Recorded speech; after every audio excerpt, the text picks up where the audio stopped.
Le Real Madrid, le braquage! Le braquage! Là, ce match, c'était vraiment un soir de Ligue des Champions. Un match, ils nous ont prouvé que ce soir, un match, ça se joue jusqu'à la 90e. Parce que là, les gars, Brahim Diaz, il faut en parler de ce joueur. Pas respecté, pas assez respecté en tout cas. Son entrée, elle a littéralement changé tout le match. Il est rentré, la victoire du Real Madrid s'est jouée sur Brahim Diaz. Mais en vrai, ce joueur, c'est un crime. Mais c'est un crime de le faire rentrer à la 87e. Faut le faire rentrer à la 60e, à la mi-temps. Parce que là, ce soir, t'as un Real Madrid qui est clairement inférieur à City, surtout la première mi-temps. T'as un milieu du Real, au milieu, mis à part Bellingham, vas-y, qui proposait, qui revenait défendre tout ça, qui est pas ouf du tout. En attaque, t'as Vinicius qui est pas en réussite du tout sur ce match, sauf quelques actions.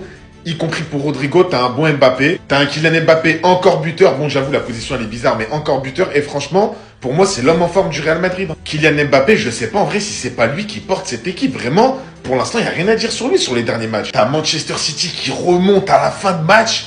T'as l'entrée de Brahim Diaz et là, le Real Madrid qui remonte. Non, vraiment, s'il y a bien un truc qu'on peut pas enlever à cette équipe, c'est les scénarios de malade mental. Le Real Madrid connaît la Ligue des Champions, le Real Madrid connaît les matchs et sait remonter les matchs, ça on peut rien dire. Après ce soir, la vérité, en termes de performance, en termes de match, vraiment de jeu, ils m'ont pas impressionné. Mais voilà, quand t'as une équipe en face qui baisse les bras et qui sous-estime cette équipe-là, tu te fais renverser, c'est comme ça.